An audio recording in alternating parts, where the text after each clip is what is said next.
Hey everybody, we are live. Welcome to another edition of Bostonsstraightshooters. I'm your host for this evening, Steve, aka Negative Ned. Frank is away on business, so I'll do my best to hold the fort down for him. This is the show we talk about the Patriots, the Bruins, the Celtics, and the Red Sox. We'll get you all caught up on the goings on for the local teams here, and we're going to get ready to kick off the show. And so, if you give me a half a minute, I'm going to post a link so that you guys can join. We have a lot to talk about today, especially with Patriots training camp continuing and the Red Sox trade deadline stuff. So we will momentarily continue. Bear with me half a second. And here we go. I need one more half a second here. What do you... Listen, you... Give me that. Sorry, I got a little bit of a distraction over here. The team mascots are being mischievous, so I try to keep them in check. All right, let's see. Hold on. Listen, you. Come on out of here.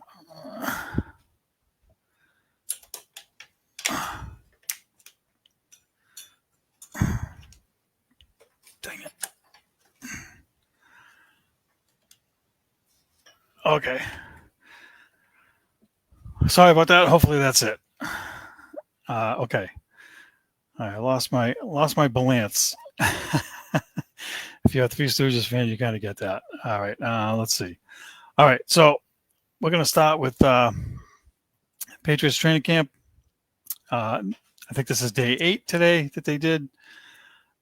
So there's been a bunch of stuff going on over the last week. They actually signed 2 tight ends, Tyler Davis and Cole Fotheringham. I have no clue who these guys are, but they already have kind of a logjam there. I mean, the 2 main guys are Hunter Henry and Austin Hooper. There's a bunch of lesser guys there. Yaheem Bell, Jack Westover, C.J. Dupre. I think he was a draft pick from last year or this year. I forget. But Fotheringham spent time in Las Vegas when McDaniels was the coach, so there's some familiarity there. So maybe that's something that they're looking at. I also know that they either only have one fullback or they had a fullback and he got hurt and they don't really have anybody. So I don't know if they're looking at maybe having these guys fill in at fullback, even though they're listed as tight ends.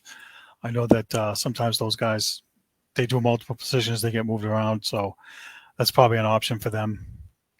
And, if any of them can block, you always need blocking tight ends. And I know that Henry and Hooper are not the greatest blocking tight ends. And they do more of catching the ball, which is what they need anyway. So interesting signings. Had some injuries over the last week. Christian Gonzalez, sorry, I drew a blank. Christian Gonzalez left practice with a hamstring injury.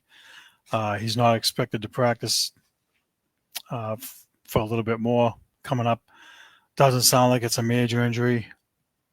So something to keep an eye on. Carlton Davis, the other safety that they signed, really hasn't been around that much. So I think they're just being cautious with these guys so that they're fresh when the season starts, which makes a whole ton of sense. The first week or so of training camp, you're not pushing these guys anyway, so that makes no sense. So in addition to Christian Gonzalez being injured, we had Antonio Gibson, running back, offensive lineman Garrett Bradbury. He's the guy they signed from Minnesota. So I don't have the injury details here. I just know that they were out. City So linebacker Giovanni Talai and tackle Vadarian Lowe remains out on the PUP list. That's the physically unable to perform list. So again, it's early, so they're not really gonna push these guys too much. encouraging news from the offensive line. Jared Wilson, who was drafted as a center, I want to say third or fifth round. I forget what round he was drafted in now. Has kind of taken over the left guard spot, and he's also played center. So they've been mixed matching him in both spots. He's had a few botched snaps at center, which is expected, early on. But there's a guy with some versatility, and it looks like he might be the opening day left guard from the way things are going. And it looks like they're kind of shuffling some guys around there. So they've had Ben Brown fill in for Bradbury at center, and Cole Strange has been centering backup quarterback Joshua Dobbs. So it looks like they're going to be moving. It kind of looks like they're going to be moving Cole Strange from left guard to center. And it sounds like he's third on the depth chart in that regard. And I also don't know if he would be the backup at left guard, because they've also been moving. Caden Wallace has been moved to guard, and he's been practicing at left guard. And I read something where they approached him in the offseason about moving, and he said, yep, I'm all for it. And, he just, came out and basically said, look, I like hitting people, and at tackle, you need to think more. And, where you're a guard, you can kind of just get off the line quicker and stuff. So, I mean, there's he wasn't very good at tackle on either side last year. I think it was mostly on the right side, but he struggled a lot. And so here's a case where, the Patriots are, finding a way to utilize a guy that they drafted, and that's good to see. And hopefully he'll pan out. So, look, they need all the help they can get there. And, we've been over 1,000 times, and we're probably going to over 1,000 more times the more that they struggle there. So we'll just have to see how it goes. On the right side of the line, you have Michael Uenu, who's a guard. He's been a guard the last few years, been solid. And Morgan Moses, who they got from the Jets. So, look, they gotta find we were talking about them, find all the right pieces and find the cohesiveness that they need. Will Campbell, the number 4 overall pick. I'm kind of reading verbatim here, so bear with me. It said he had 2 solid practices to start the week, took a step back. He had a loss to college teammate Braden Swinson. He's a later draft pick, so that's not really a good sign. During the 11-on-11 period, he got beat twice for sacks by Clavon Chason. I think he was here last year, but he might have been injured. I don't remember hearing his name a lot. And had a few other pressures as well. On both sacks, Chason beat Campbell with an outside-inside move. Stopping those sort of rush moves was one of Campbell's biggest areas of improvement coming out of the draft. So I heard something on sports radio where they were breaking down his technique kind of and what happens when the tackles try to kind of cheat. And so what they do is in order to avoid getting beat on the outside, they kind of lean that way a smidge, as like a cheat. And then what that does is it kind of leaves them a smidge vulnerable on the inside, and that's how he's getting beat. So he's got to find the balance there, and hopefully the coaching staff will help him do that. Again, it's early. We know how it works around here. The sports radio guys like to, waste a 4th-round pick, or why? What happens if he doesn't pan out? Can you find out? You move him to guard now, you move him to guard. Who's playing tackle? Because the guys they had last year sucked, and they didn't get a left tackle. They didn't get anybody to fill that spot. They still have City So and freaking who's the other bum they had last year? I'm drawing a blank, but hold on, I got it here because he's out hurt, right? Vidarian Lowe was awful there. Him and City So both sucked. So if you don't have Will Campbell there, I don't want to see those two bums over there. And maybe they're the backups, but those guys can't start, and you can't kick Will Campbell into guard when you already have movement there. I mean, I don't know. I don't like the idea of doing that. I think it's too early. I think listen, he's going up against guys with NFL experience. He's going to have that every week, and he's going to have it and face top guys. And so the more practice they can get with him now, and they have joint practices coming up too with Washington Redskins, the Washington Commanders. I listen. Don't come at me later for saying Redskins. I don't care. I'm not part of the PC police garbage here. We're not doing that. So whatever. If I boo-boo again, just brush it off and deal with it. But that's coming up. That's going to be coming up. I think next week they have exhibition game against them on the 8th, which is next Friday night, I believe. So, that's where you're going to see how Will Campbell's going to do, hopefully, out there, at least in the joint practices and maybe some in the game. I'm hoping they put him in the game. But typically when you have the starters don't usually play the first game or whatever, they usually only play the second game and not the last. The way they used to do it is they used to play some of the second game, a lot of the third game, and then almost nothing or nothing in the fourth game. Now, with the way it is now, they only have 3 exhibition games. So the first game is really nothing. Then the second game, they get some work. And then the last game, they don't really get much. So I'm not really sure how they're going to do it. But he needs to get reps. And he needs to get reps against whoever's out there, whether it's the top guys or not.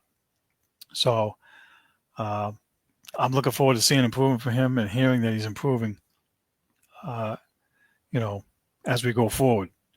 I just don't like the idea of moving him so quickly when the guys they had over there weren't any better than what he's going to be. I'm willing to give him a shot. Let's see what he does. Let's see. Some more notes here. Drake May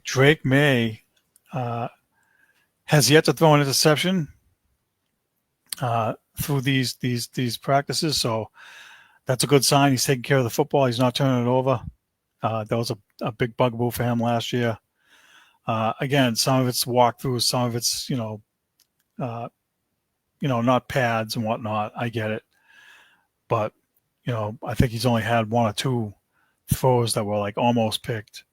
So it sounds like he's really doing a better job of not making those kind of mistakes because we can't afford them. And excuse me. It looks like all the some of the work that he did with the receivers when they went down to North Carolina, that's paying off too. And you're getting improved practice from guys like Pop Douglas. Keyshawn Butte has had a lot of positive reviews. I think on day 4 of the camp, May rolled right in the pocket with the rush on him, threw a 60-yard bomb to Keyshawn Butte. So, no, Pop Douglas, sorry. To Pop Douglas. And so those are, if he can do that in a game, dude, that's huge because we haven't had that here in a while, right? So, listen, that's a talent. That's what we want to see out of him. That's wicked encouraging. Again, I know it's practice, but we saw last year against Kansas City, he threw that 40-yard bomb to Butte down the right side. So look, he has the capability. He has a strong arm. It's all how they protect him and how he can pick up Josh McDaniels' offense and how the guys all get open and gel together. I mean, the key is the guys have to get open, right? The guys have to get open, and it was a major issue last year. They could not get open because they didn't have time to throw the ball. The offensive line was so bad, the guys are just coming in. So, look, when you start hearing some of the stuff, from sports radio and start reading some of this stuff here and see that these guys are making these kind of plays. I mean, I'm not doing cartwheels completely, but, it's definitely, worth noting that, that his talent is going to start coming out and he's going to start he's getting better. And I want to see that. And we all do. Stephon Diggs has looked really good from, all the reports that I've been hearing from, the guys on TV and the guys on the radio. He's looked really good so far. And it kind of sounds like he's going to be ready for opening day, which is, miraculous considering the injury he had.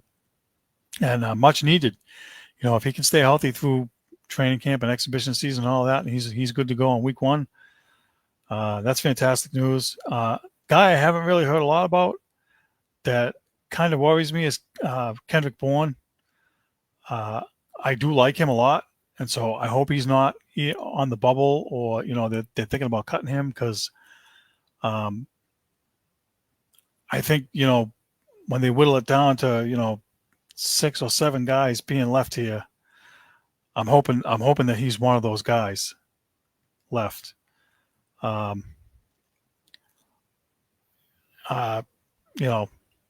Just because he seems like a good locker room guy, and every team needs those kind of guys. And I'm not saying you keep him here just because of that.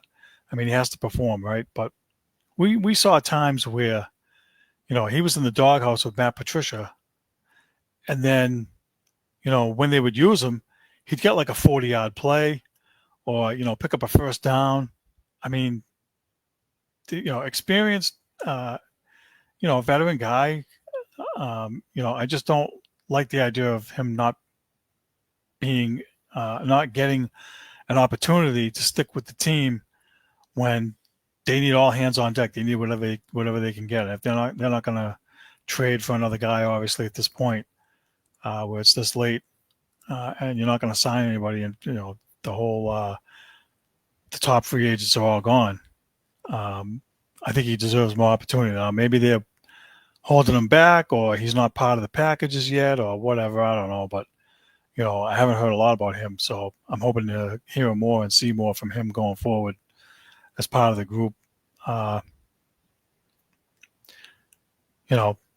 They, and Jalen Polk, Mike Vrabel had some nice things to say about him today. Said that, he's worked hard to get back. He's ready to go. Seen some positive things and no mistakes, no mental errors. That's key.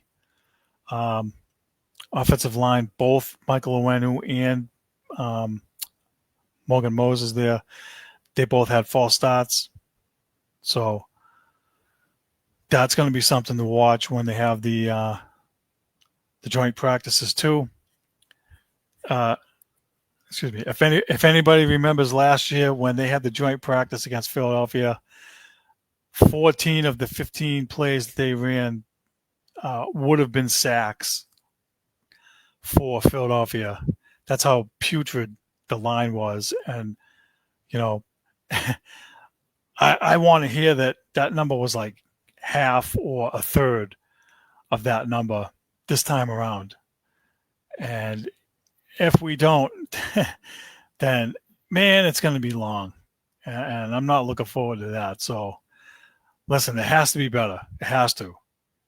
Will Campbell, to me, regardless of what these bozos are already trying to, wreck the guy, he has to be better than the 2 guys they had there last year. So, I'm willing to give him a shot. It sounds like things are going well. This camp, from everything that I've heard, resembles like a real camp. Obviously, I think last year, Gerard Mayo was just overwhelmed. I think it was rough on him. We've talked about it a number of times. I don't think he really got a fair shake. And you have Mike Vrabel, who's he knows what he's doing. So and you know what else too? The coaching staff is veteran coaches too. There was some new guys last year positions on Gerard Mayo's staff, and I think that was just it was too much. I mean, even Keon White made some kind of comment like, they asked him how Vrabel was as the coach. He's like, oh, he's all right, or he's good, or whatever. And he made a comment a week or two ago, something about, it feels like real coaching. So listen, that's a guy, again, we talked about it, I think when Frank was on. That's not a guy you want to lose. That's not a guy you want to see leave. And, his potential needs to be tapped into. I think this is his third year here. And you don't want to see him go to a team, a good team, and come back to haunt you, or be a dominant force on another team and you gave up on him, or he forced his way out because he wasn't happy. Nobody wants to see that. So I'm happy that they kept him, and I'm happy that they're utilizing his talents, and he's being more in the pass rush role, kind of like Matt Judon. That's kind of how I look at him. And when Belichick was here and Gerard Mayo last year, I don't think they utilized that part of him as much as they could have when Judon was here, especially. And then last year, I just feel like they didn't let him go and be the pass rusher that he can be. So I'm encouraged to see what he can bring.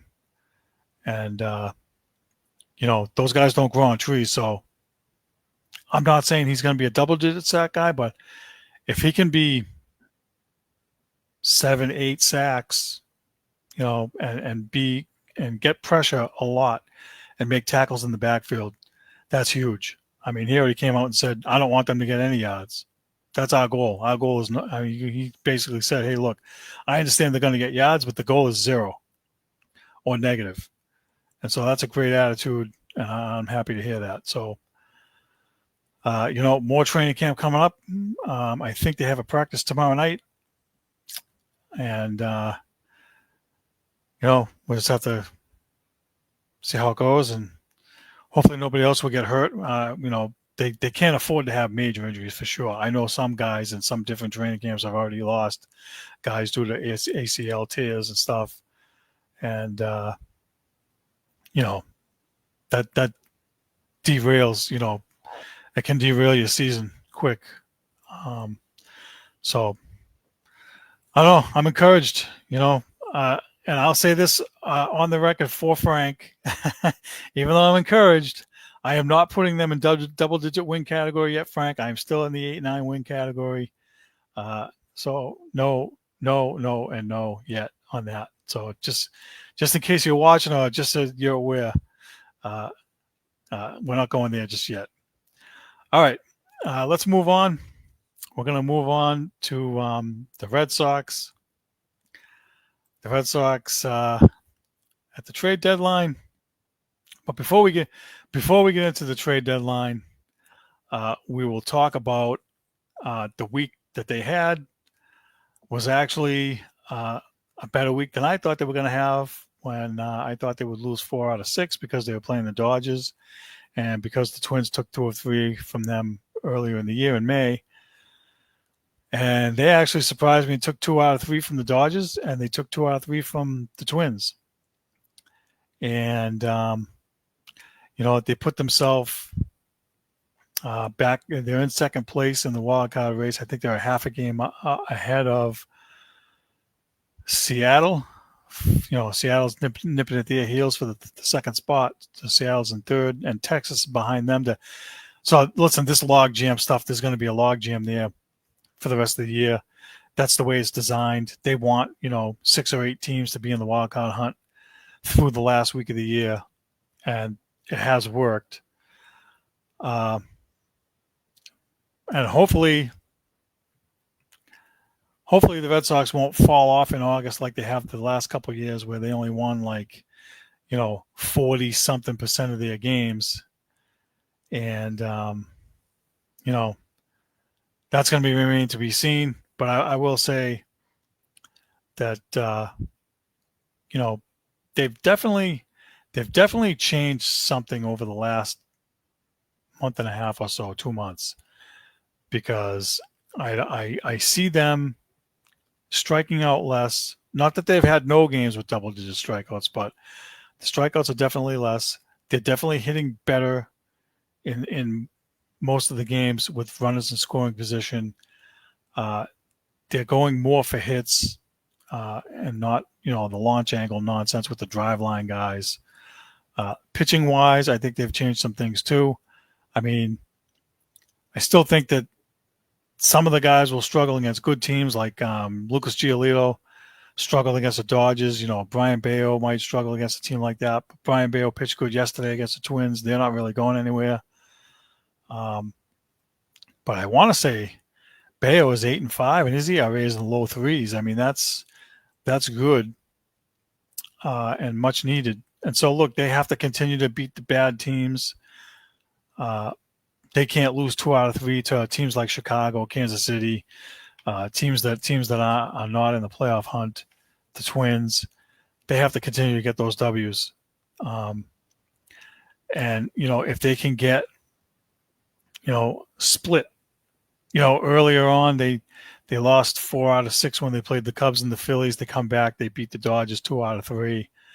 And if you can get another split and make it closer and not, they can be right around 500 against the good teams and then win 2 out of 3 against the bad teams. They have a better shot of making the wild card, making the playoffs.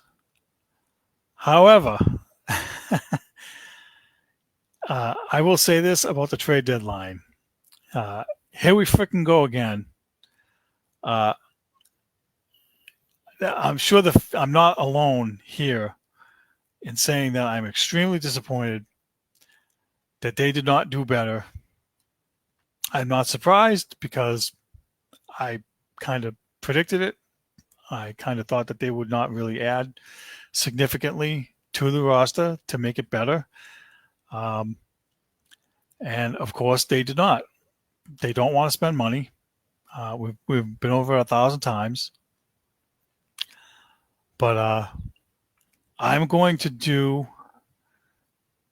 All right, so let's do who the Red Sox got before the rant where I rip them. Let me catch you up to speed on what they did. They made a trade with the St. Louis Cardinals. They got left-handed reliever Steven Matz. He is for minor league first baseman Blaze Jordan. Matz is 5-2 with a 3.44 earned run average. He is at the end of a 4-year, $44 million deal. So, if they were to take on half of his salary for this year, it would be like $5 million ish.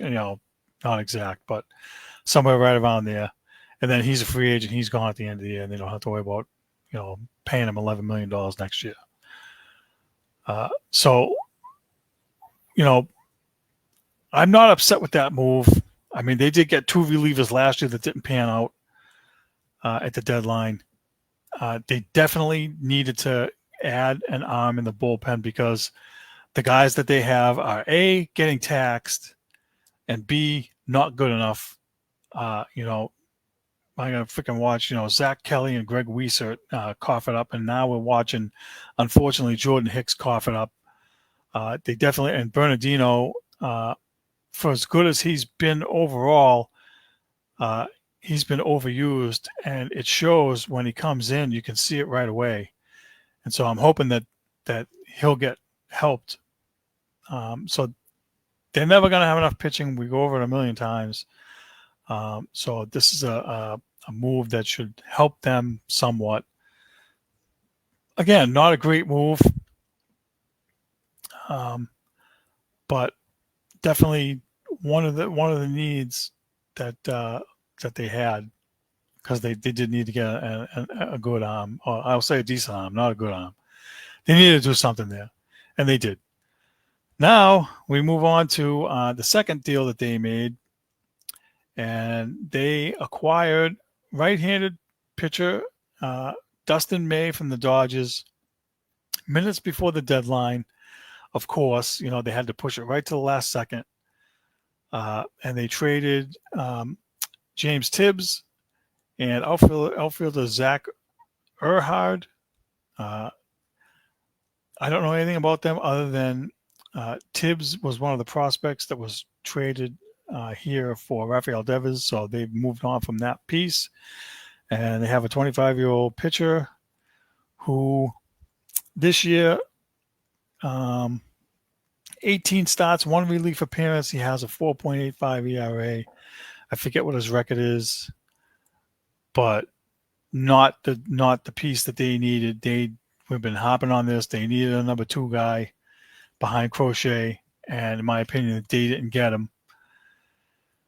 And this is extremely annoying and extremely frustrating. All kinds of scuttlebutt about them reportedly making a last-minute effort to acquire Joe Ryan from the Twins. There's a report here that says they made a last-minute effort to get Ryan from the Twins, but they weren't even close.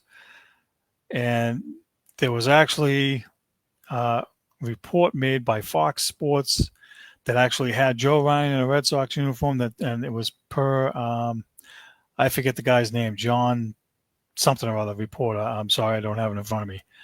And they, I don't know if that was done by design, and they just, hey, we're going to run with this and put it out there anyways. But they foobarred that big time, and they put out false information. I'm driving home from work thinking they got this guy with no actual report, and then 10 minutes later it's like, no, that was a fake. And it wasn't just Fox Sports that had that report. Yahoo Sports had it too. And so, this is part of the problem with the way social media works. It's like they put stuff out there to get clicks, not actual factual reporting. And that's frustrating as hell. 1 minute you're like, all right, they got Joe Ryan. You're feeling happy for a half a second. And then come to find out it's a hoax. And they didn't do squat. And what they did is, as I call them, Ocean State job lot bums, they got 2 more of them today. I don't think it's as bad as what they did last year when they got, James Paxton back here. And, the dude threw like 2 pitches and left with a torn ACL or whatever happened to him. But that guy's he's a number 5 guy or a number 4 guy. He's not what they need. And so still, to me, they didn't really address the issue. They put a Band-Aid on it, like they've been doing. And so now, I don't know. I don't like it. I'm extremely aggravated at the way that this is working. And so I'm going to do a little revisionist history and go back to November of last year in the off season. And the reason I'm doing this is because there's 2 things going on here. One is they don't want to spend money. And there's a report that said that they didn't want to go over the tax threshold. They were 10 million away from being over it. And that's probably more of the reason why they didn't get Joe Ryan. But good old President Sam Kennedy said back in November, even if it takes us over the CBT, our priority is to win 90 to 95 games, winning the American League East and winning the division for multiple years. There's an extreme urgency internally to be competing for the American League East championship and set ourselves up for deep postseason run in 2025 without question. The goal is to win 90-plus games, to not be worrying about a wildcard spot. Flat out lie. And I don't know what's going on in the front office over there, but, came on a couple weeks ago on the pregame show on Nesson, and was asked by Tom Caron, the host, if they were going to significantly add at the deadline, I'm paraphrasing because I don't have the exact question that he asked him. And Sam Kennedy basically said, well, I'm not going to answer that because I don't want the comments to come back and bite me. Well, hey, bozo, these comments right here you made are going to come back and bite you right now. And they're going to continue to bite you because you continue to lie and gaslight the fan base. And I am absolutely freaking fed up with this crap. And I'm tired of it. And, you want to know why? When the Dodgers come to town, the stadium is half Dodgers fans and half Red Sox fans. And I hope more Red Sox fans continue to not go and just, tell you guys to F off in so many words by not paying anymore. You won't see me buy a ticket to them. It'll be another 20 years unless they change their tune and start putting a quality product out there. And you got John Henry, who's, patting himself on the back, lighting cigars for signing Bregman. I'm sorry. Not good enough. You think that signing him was, the be-all, end-all after you traded for Crochet. No. If you'd had Rafael Devers here, you'd be over the threshold. That's part of the reason you got rid of him. And so I am so freaking annoyed with this. I'm so tired of this. It's frustrating. Don't even bother saying you're going to win 90 games. Don't have Breslow. I heard him a few weeks ago too, talking about after the Devers trade. Well, we'll win more games than we lose. That should happen. Listen, right now you're winning more games than you lose without Devers. Okay, but I'll say this. Normally, I don't root against the teams to lose, but at this point, I'm rooting for you jerks to lose. I want you guys to finish in last place again because I want you guys to eat more crow, and I want you guys to actually get serious about doing something next year and make this team compete for an American League championship, American League East championship, or whatever the frick words you want to use there, Sam Kennedy. This is bullcrap. This is absolute bullcrap. And I don't have a 1 minute. What's not at negative Ned? The rant is coming now because this is coming out, and this could be long rant. I don't care, but I'm fed up with this. This is just totally unacceptable. This team is worth over $4 billion. They easily can afford to go over the cap threshold by whatever the hell the amount is. I think it's 261 million. I keep hearing all these different stupid numbers. I don't even care what the number is anymore. I don't give a crap. We're operating like we're freaking Tampa Bay. We're operating like we're Pittsburgh. John Henry, shame on you, and more people need to start getting mad at John Henry. They need to start getting mad at the front office, and they need to stop going to these games and just tell these guys to F off. And at this point, I don't even care if these additions help them and they win the World Series. I'm so fed up with this crap. And I don't want them to win the World Series because it justifies the crap that they do when they listen to a computer that tells them, nope, don't get Joe Ryan because you have to give up too many prospects because the computer said so. F the effing computer. F you. Do the right thing. Start doing something right for this fan base here.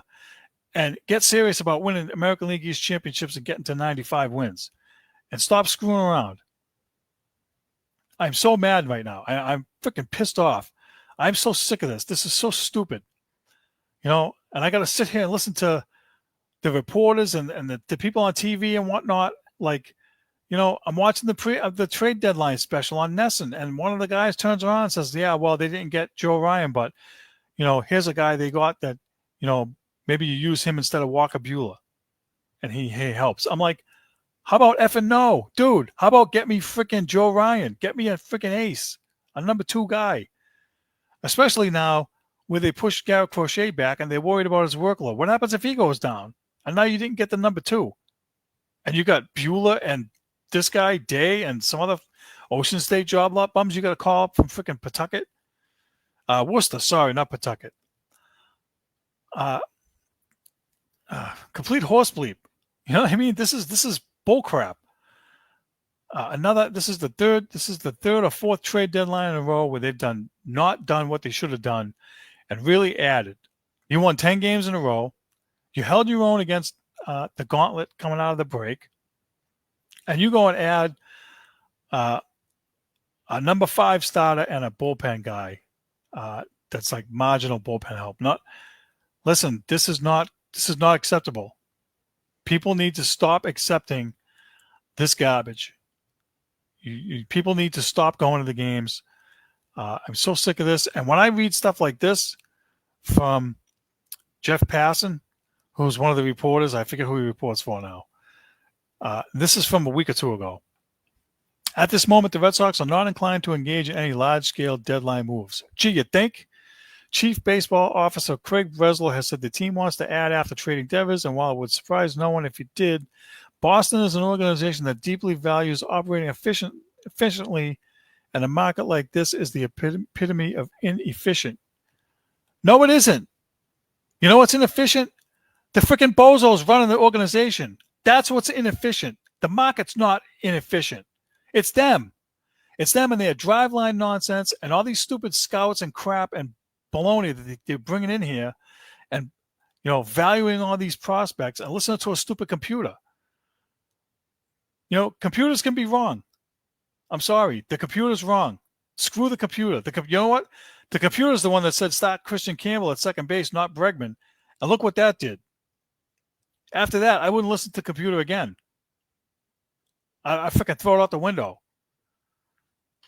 Inefficient. Take your efficient and inefficient and throw that out the window. Get rid of that crap. I don't want to hear any more nonsense. I'm tired of these bots, robotic idiots. I didn't even get to watch the Breslow press conference. Wait till I get wind of that garbage. This is ridiculous. There's no need for this. There really isn't. And Alex Cora, if I was him, I know he's pissed because he's tried to come out a little bit, little bits and pieces and jab in the media, right, with his comments. He's backed off a lot. And I think he just realizes that it is what it is. I think he's waving the white flag. I said this to Frank. I think he's quiet quitting. He's given up. He's like, look, this is what the guys are giving me. This is how you guys want to run the team. You guys don't want to teach fundamentals down in Worcester and double A. Then we got to teach them up here. And when the guy can't freaking feel the ball at second base, the coaching staff is getting. This is another thing that's pissing me off. The media around here is blaming Alex Cora and the coaching staff when these guys are booting routine ground balls. I'm sorry. That's not on him. That's an organizational philosophy. And you want to talk about inefficient? That's the definition of inefficient. Excuse me.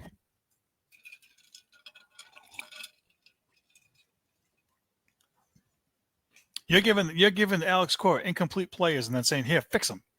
And win me 95 games at the same time. F you. If I was Cora, I'd be in his office every day. I'd be going nuts.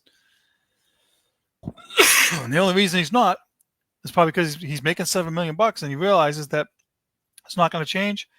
I'm just going to collect my pay and whatever happens, happens. You guys want to be stupid and give me Ocean State job lot bums and think that the computer is going to tell you what the results are going to be and you get crappy results, then you got to live with the results. Tough.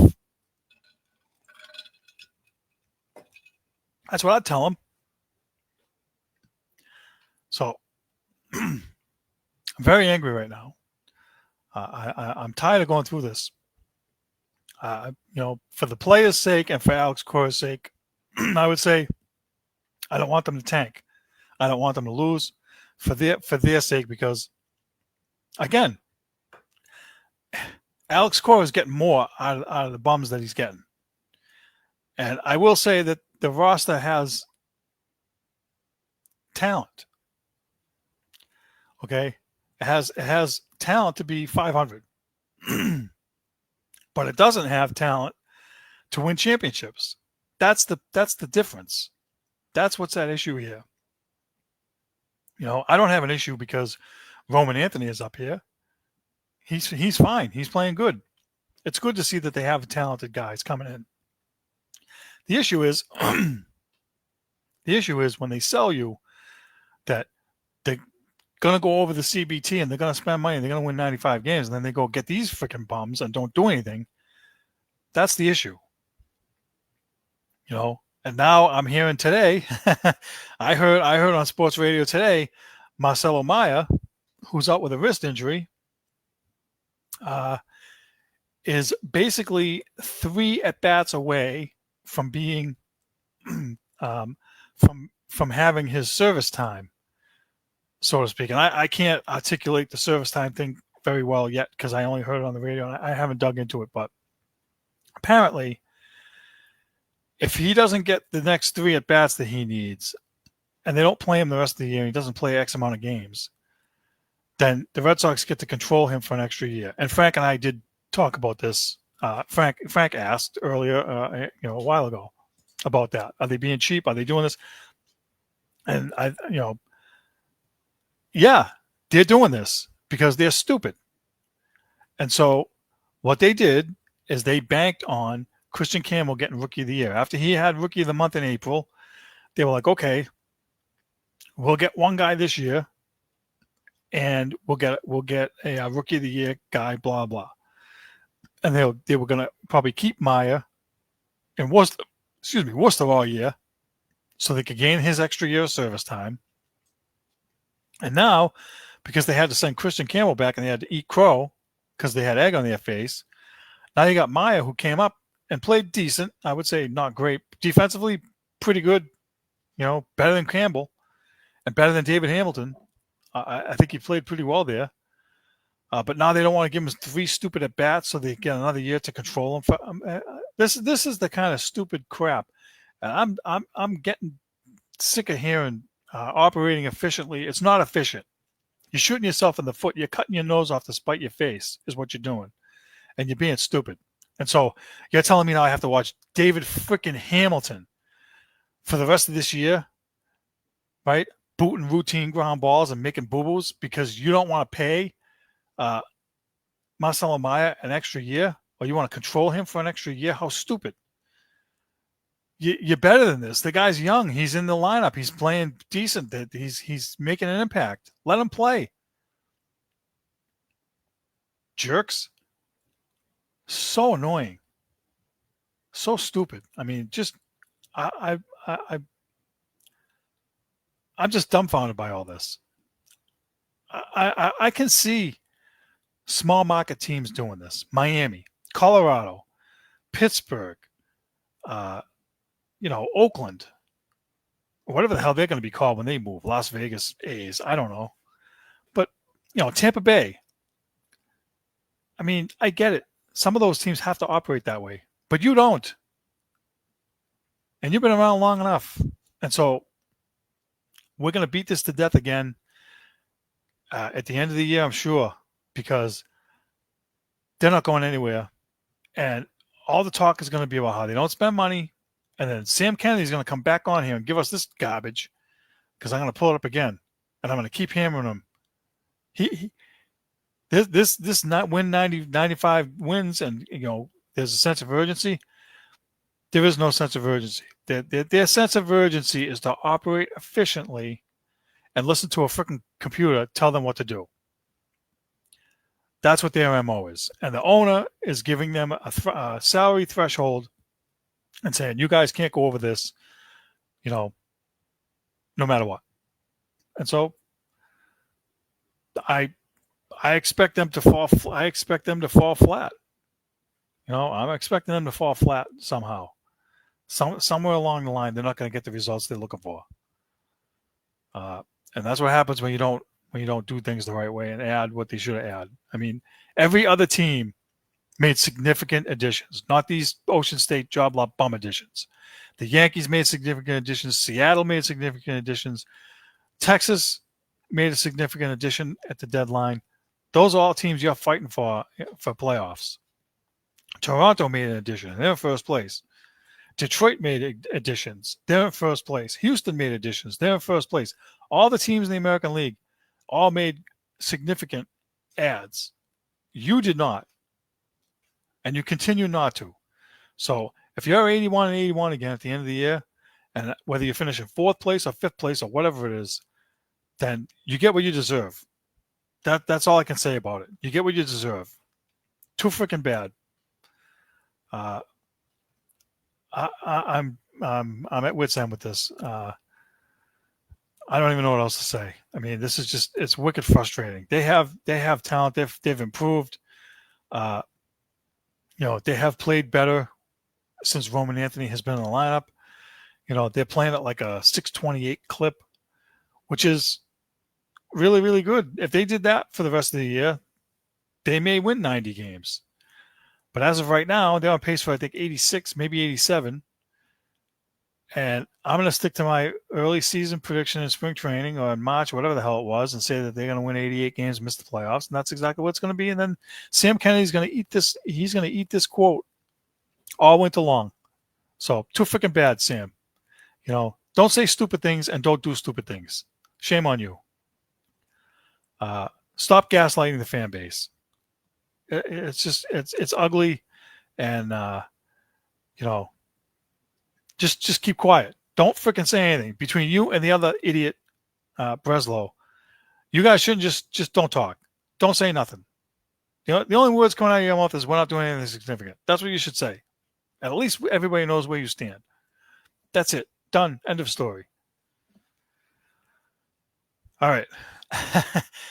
Apologies for the rant, but I needed to get that out because this is going on long enough, and it's going on again, and it's going to go on next year. And next year, I won't have to worry about having a rant because we're all going to already know what's coming. So let's move on to the last week's poll questions. Last week's poll questions, we only had one. However, I'm going to revisit one of last week's poll questions when we asked, what do the Red Sox need most to improve the team and make the playoffs? And we had number 2 starter, 100%. Solid relief pitcher, 0. Another bat / first baseman, 0. So everybody thinks they need a number 2 starter. Is that what they got at the deadline? No. So they don't listen to us. We don't matter. And then this week's poll question, with the MLB trade deadline coming up this Thursday, what do you think the Red Sox will do? Major additions, 25%. Typical small additions, 75%. Nothing, 0%. Typical small additions, I think, most of us realized that that's what they were going to do. And they weren't going to do anything. Number 2 starter, it's a pipe dream. So, unfortunately, no more poll questions. I'll try and do a better job this week. Let's see. What else do we have? Sorry. Wait a minute. We need to move on to the predictions. All right. Last week's predictions. I said the Red Sox would lose 4 out of the next 6 again because the Twins took 2 out of 3 here back in May. Wrong. Par for the course. They took 4 out of 6. Surprise, surprise. I said the Red Sox would trade for some cheap unknown middle relief guy, another Ocean State job lot bum. I'll say kind of half right. This guy's had a better year than, being an unknown middle relief guy. I mean, he's unknown to me. I didn't know who he was, but he's been in the league for a while, so it's not like he's, a complete bum. But he was a starter. He's not anymore. Let's see what happens. And I did say that someone was headed to the DL. That was my third prediction. Ding, ding, ding. Marcelo Mayer went to the DL with a sprained wrist. And his return is he's out indefinitely, according to Alex Cora. So I have a funny feeling that they're going to use this as an excuse to keep him out for the rest of the year, so to speak, and not allow him to gain his service time, which is just ugly and stupid. And I already railed on that, so That's it for last week's predictions. Now we're going to move on to next week's predictions. Frank, shocker again. I actually have some ready. Let me find them. Okay. I know Frank wants, earth-shattering predictions. These probably are not. But the Red Sox have 3 games against Houston coming up, and then they play San Diego. And so they have a 6-game homestand. And I'm going to say, again, for the 3rd week in a row, that they're going to lose 4 out of 6 because I feel like the players might get a little bit deflated that they didn't significantly add. You're waiting around the clubhouse all day. Well, probably not in the clubhouse all day today because they're off. But you're waiting around, right, 2 minutes before 6 to see if they get Joe Ryan. Oh, we got that guy? Yeah. I don't know. The last couple of years, it deflated them. No pun intended if you're a New England Patriot fan. It deflated the clubhouse. I'm thinking that it might happen again. So lose 4 out of 6 again. Let's see what happens. Number 2, I'll say Will Campbell will have a better week next week, and he will allow no sacks. That's going out on a limb and going on a stretch because that's extremely difficult. It's going to be extremely difficult for him to do, especially if they have the joint practice. But I do think that he'll get significantly better. So I'm going to say that. And then the last one, and, I don't know why I thought this had happened earlier, but I have a funny feeling Cole Strange might get cut. If he's the backup center with the 2nd unit, that's kind of a bad sign. So I'm going to go on a limb and say keep an eye on that. And let's see what happens because, being moved. Remember last year when they wanted to move him from left guard to center, in the middle of the season coming off an injury, that just goes to show you how stupid, the coaching staff was that they didn't have a clue that they shouldn't do something like that. I mean, but at least now he's had the training camp. He's probably getting multiple reps like Jared Wilson. He's probably practicing both guard and center in training camp. But I have a funny feeling that he's going to be on the bubble and he's going to be on the outside looking in. And, there's still a lot of moves to be made. They have cut down days. They have other teams have guys that get cut. And I don't know when the cut down days are yet. But we'll have it for next week's show. And we'll see if he's one of the guys that gets cut because maybe they'll cut him and pick up somebody else that may be better than him. And, even if they have to eat his salary cap hit this year, if they can find a better option, they not only should do it, but I think they will. I don't think that Vrabel will mess around and just hang on to a guy just for the hell of it. So that's it for predictions. And for once, Frank, I'm actually early, so we're going to stop here before I get into something else and overrun. I want to say thank you all for watching. I want to thank you all for voting in the polls. Thank you for your commentary. Thank you for your support. Please continue to do so. Please tell a friend to tell a friend. Check us out on our new YouTube channel. Like, share, and subscribe. And we'll see you guys next week.